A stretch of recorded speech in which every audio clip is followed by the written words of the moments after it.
So today, guys, today we're going to be talking about the core convictions. What I'm actually going to try to sprinkle in here in our sessions is just, visiting one and just targeting that one each, couple, maybe a couple weeks, couple months, whatever the schedule kind of allows us to do.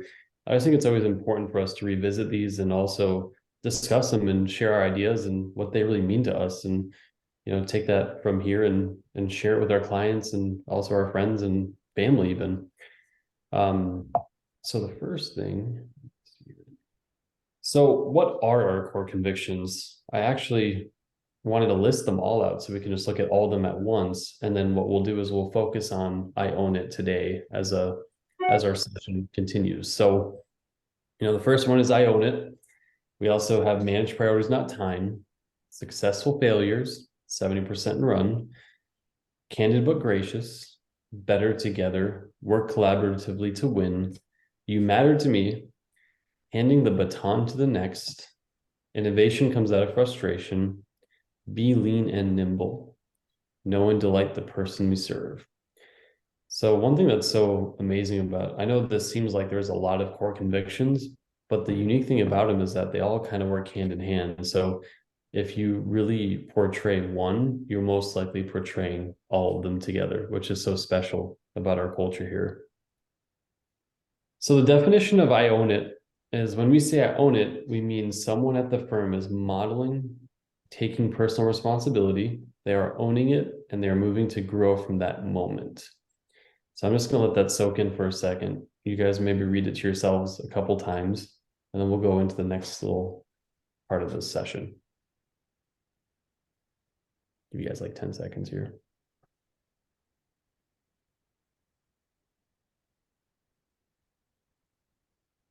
Okay. So what does I own it mean to you? And I want to just open this up so we can talk about it. And I'm going to bring the definition back so you guys can look at it, and then we can kind of discuss. But I'd love to hear from you guys what it means.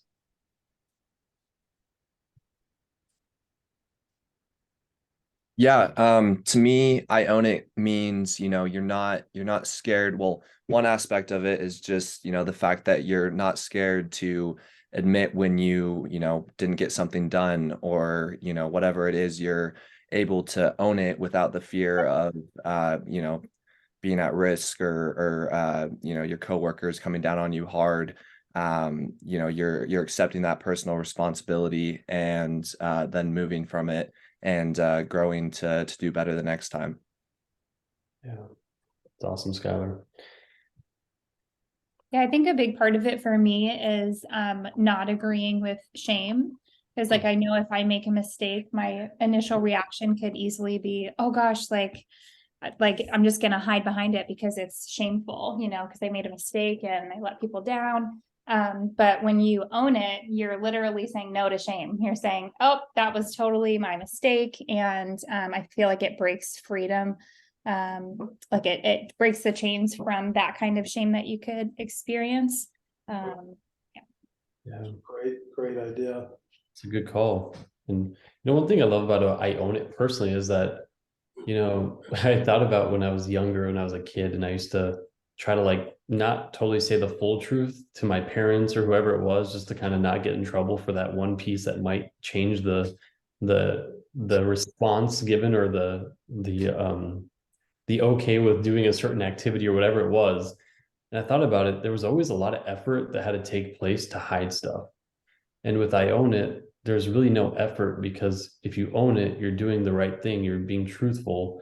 You don't have anything to hide. So there's not much effort needed on top of whatever it is taken to own it. So it makes your life a lot easier. And so I think I own it is really special, because if you're owning it, then you're truly just being real with the moment and also with the other parties involved or whatever that situation is. And then you have nothing to hide. You don't have to worry about it. It's peace of mind at the end of the day. Yeah, that's a good point. When I think about it, I think it is a other-centered activity. Yes. Because when I confess and own it to you, then I'm freeing you, well, a couple things. I'm freeing you from the burden of carrying a frustration of something that might be there. but somebody won't admit it, right? So freeing that person from having to be like, oh my gosh, you did this, but you're not willing to own it. And freeing the company as a whole from dealing with future disaster. I mean, if you think about the biggest issues at like Enron was because nobody would own it. They just kept hiding it. And eventually it got busted and the whole thing tumbled. Because somebody wanted to hide and blame as opposed to owning it and just growing from it. Yeah, I think it's just very other centered. Yeah, I agree. It's a great call, Dave. Good examples, guys. So with that being said, there's also the manifestation of it. And I actually think one thing that we always do on Mondays in our sales meeting is we have someone else read the manifestation definition. So maybe Mackie, why don't you read the manifestation for us today? If someone has made a mistake, dropped the ball, forgotten to follow through, they quickly own up to it. They don't soft sell it or make excuses, but immediately say, I take ownership of this, and then follow it up with how they are going to fix it in the future. We don't expect perfection, but we do expect a working towards attitude that is proven by effort. They will take a moment to ask themselves why this happened and what was it that got in the way. This is also a good opportunity to seek appropriate people for wisdom and guidance. Thanks, Mackie. So that's the manifestation. So what sticks out to you as far as the manifestation definition goes? What are some things that really stand out to you where you feel aligned to that, or you want to just share something about it? We'd love to hear. I think it's the important, don't soft sell it or make excuses, own up to it quickly, don't soft sell it, make excuses. It's because at that point you're really not owning it. You could try and put it off on, like, well, it was, so and so forgot to remind me, or the system didn't do this or whatnot. It's like at that point, just own up to it. And otherwise you're still, like Michelle said, you're still kind of like wallowing in that spot of shame, and you're not going to get past it. You just got to own up to it. Yeah, That's so true. really good. How many of you guys, use it as an appropriate opportunity to seek wisdom and guidance when you own it? Yeah. Yeah, it's funny. I just had this happen with a friend of mine last night. Shared some stuff with me, some personal stuff that he kind of just blew it in some personal areas in his life, and he'd been holding on to it for a little bit, and he finally realized he had to confess it to some of his close friends, and it was such a freeing thing, I think, for him, because what he was doing was seeking wisdom on, like, help me with this. What should I do? How do I handle the situation? And I think it was probably scary for him, because I think he thought, this is so shameful, they're just going to slander me, or reject me or something like that. And, what I told him is, I said, I want you to know, first of all, I said, thank you for telling me. I said, that took a lot of courage for you to do that. And I said, I just want you to know that there's nothing you could ever say to me that would ever change the way I see you or how I love you.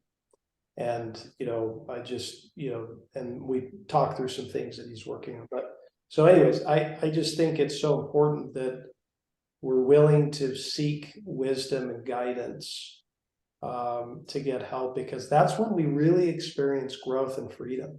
And we start to walk away from shame and hiding and guilt and all that stuff.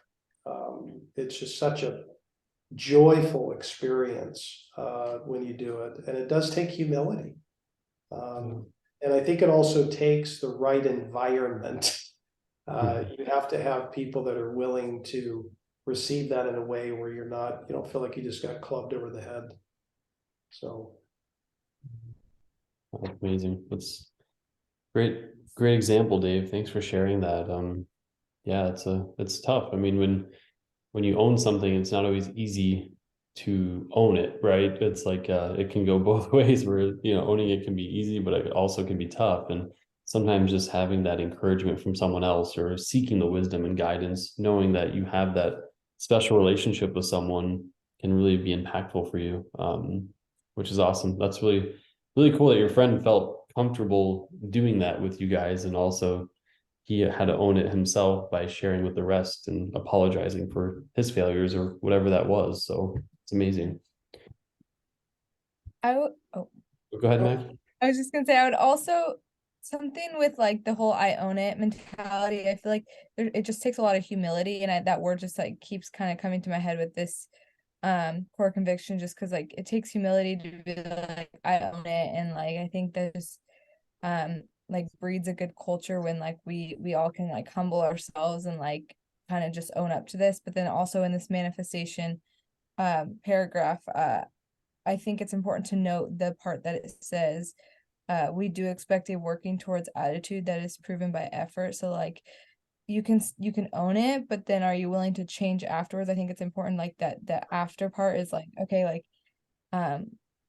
we want people to own it, but we also want to see like them working towards like how can they change next time. And it doesn't, like it says, it doesn't need to be perfect, but just like are you willing to make the effort to seek wisdom and find ways to change? Because I think that's a really important part to the equation of owning it. Yeah, it's awesome, Mackie. Great call. So now that we know the definition of the manifestation, what is it not? I think this is a big deal too. So how about Tom? Or actually, no, Tom, you're probably far from the computer. How about Skylar? Why don't you read it? Yeah. This is not continuing to make the same mistake over and over and over, and never working towards resolution. This also does not mean we expect it to never happen again, as we are all human. We do not move into invoking shame, victimization, or denial. Thank you. So why is it important to know what it is not? I think it takes like a real vulnerability, to own it. And so I think we just have to create a safe space for each other to be vulnerable. Yeah, it's great, Michelle.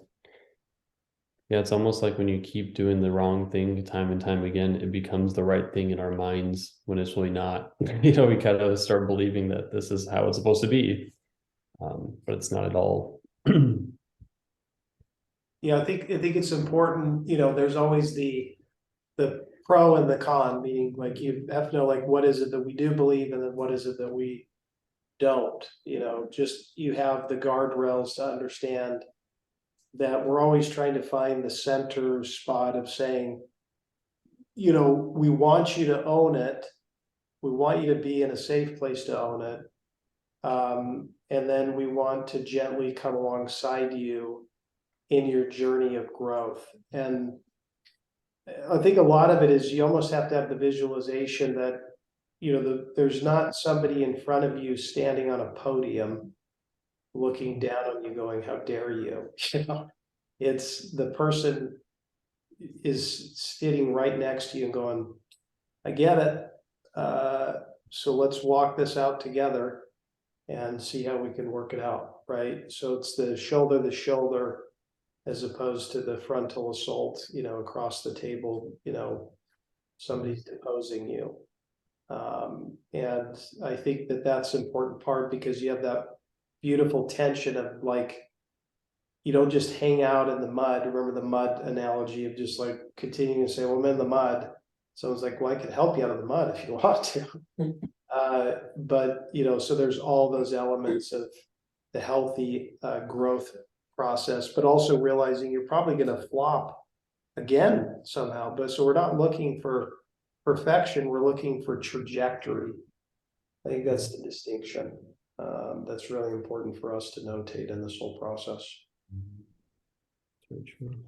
Yeah, I think to Dave's point, if we have a culture of shame and victimization and denial, people aren't going to own it ever, because why would they, right? That's just going to be so demoralizing. And so I think it's really the antithesis of what we're going for. Yeah, 100%. Very true. Anyone else want to share anything? So I wanted to kind of end with a story time. Does anyone have an example of how they modeled this core conviction recently? It can be you, someone in our own company, family member, really anyone. Would love to hear, how maybe someone exemplified that value of I own it. I will actually grab.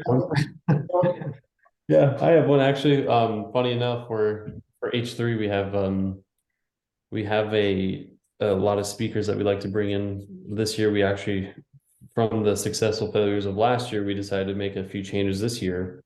And so we thought, all right, let's just get all these speakers, let's just get them all set for the year, and then that way we don't really have to worry about it.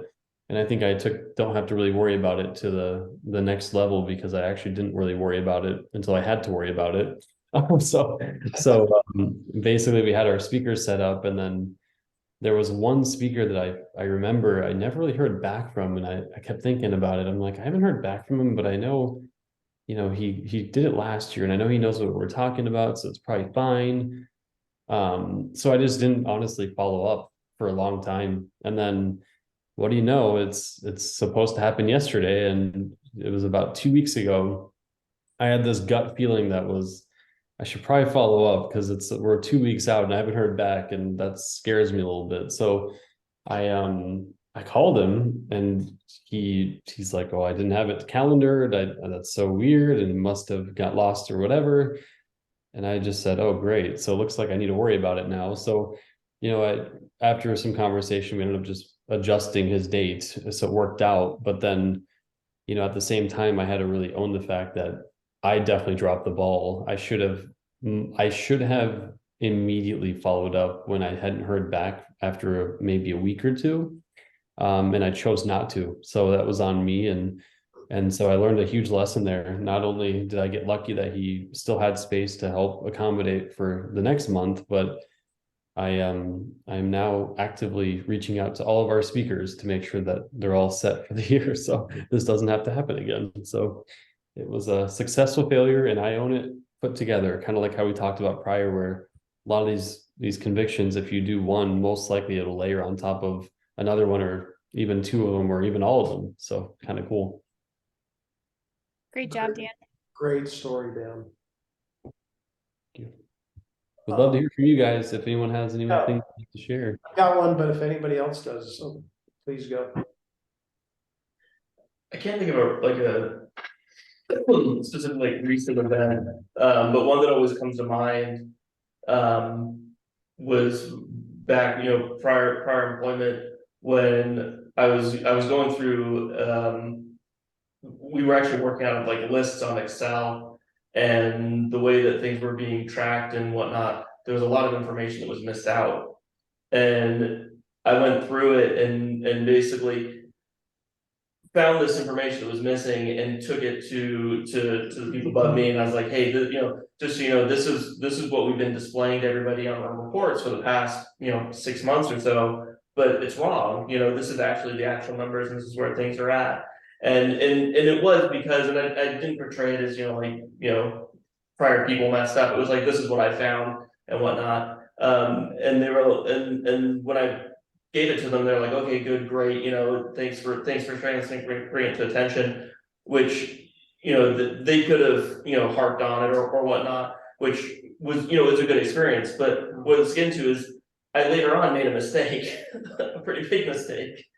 But because of my prior experience, I was able to go back, it was the same management, but I knew that door was open for, if mistakes are found, they're not going to be focused on, well, how do we punish this mistake? How do we shame for this mistake? Yeah. And I was able to go into that person's office and say, like, I made a big mistake, here it is. Yeah. And the same experience, you know, it wasn't, well, let's make sure that we shame you or punish you. It was, okay, this is a mistake, let's figure this out. Mm. Which I think it's, though, I think that this is one of those things where it's, you know, it's probably the first time is the scariest time. Yeah. And each subsequent time it gets, you know, it gets easier and whatnot when working with those sort of situations. But yeah, I think the first time I was, you know, definitely like, well, I hope I'm not the one that loses a job over this or something. Yeah. So, Yeah. but the second time, yeah, it was definitely a lot easier. Yeah, that's really good. Great story. And yeah, it was scary to do it, but then if you have the right experience, you have the comfortability to come back and do it again, because it is going to happen again. Stuff's just going to happen. And so we just have to have grace for people as they go through it. And so I think that's a great story. Yeah, I think it's something we need to make sure we keep in our minds every time. Yeah. If somebody is owning it, Yeah. that we have to, you know, you can be on the receiving side of somebody owning it and falter, and then they're gonna be less likely to come and own up to it again. So Yeah. something to keep in your mind. Yeah, 100% true. You know, this was birthed in a lot of ways when I went through the recession, and you know, everything went south, and you know, I was in a, you know, owed some people some money, and I had to round up with every one of them and meet with them face to face just to say, hey, I owe you this money. You know, I know I want to pay it back. You know, I don't know when that's going to be, but you know, I want to try to figure something out. Which is really demoralizing. I mean, it was just humiliating. You know, you're just having these conversations, and you're just already super. You just humiliated already, and most of the people were not gracious at all. They were just, you know, give me the money, get it now, and there was one experience I had that totally changed my life. I remember going to a coffee shop. I'll never forget it. It was the Monday morning. I was going to have to tell this guy, I know you owe this money and I can't pay it right now. And I walked in the coffee shop. It was a coffee plantation right off of 100th Street and Thompson Peak. And I went in there, sat down, started sharing, you know, hey, you know, I'm you know, I owe you this money. It's $5,000, and you know, and I can't pay you right now, but I want to pay you back, and I don't know how that's going to work, and here's what's going on, and I'm kind of babbling at this point, you know, because you're just nervous. And I'll never forget, I looked up, and he looked at me and he said, I mean, I'm almost going to cry. He says, Dave, you're forgiven. He said, I totally forgive you. And he said, it's 100% gone. I've already just wiped it away. And I literally I don't cry, but I was literally crying in the coffee shop. And I said, how could you do that? What? And he just said, it's forgiven. You don't have to worry about it. And I just thought, oh my gosh, this guy is so full of grace and kindness. And so I literally, years and years later, I remember I'd heard he was going through a tough time. I actually paid him back. And it was just kind of a sweet moment that I got to have to circle back around with him. But so anyways, it revolutionized the way that I kind of see a lot of this stuff, because it transformed the way that I, you know, see things. So yeah, it's a big deal. I love that story, Dave. I feel like it would be so worth also having a discussion maybe at a different time, but about like how it's still worth owning it when people aren't gracious, or when you know they're not. 100%. Yep, it is. It's a great conversation, because you still have to own it, and it hurts when people don't receive it well. But Yeah, it's not fun, but you're 100% right. So it's good stuff. It's awesome. Wow, it's a powerful story, Dave. Thanks for sharing that.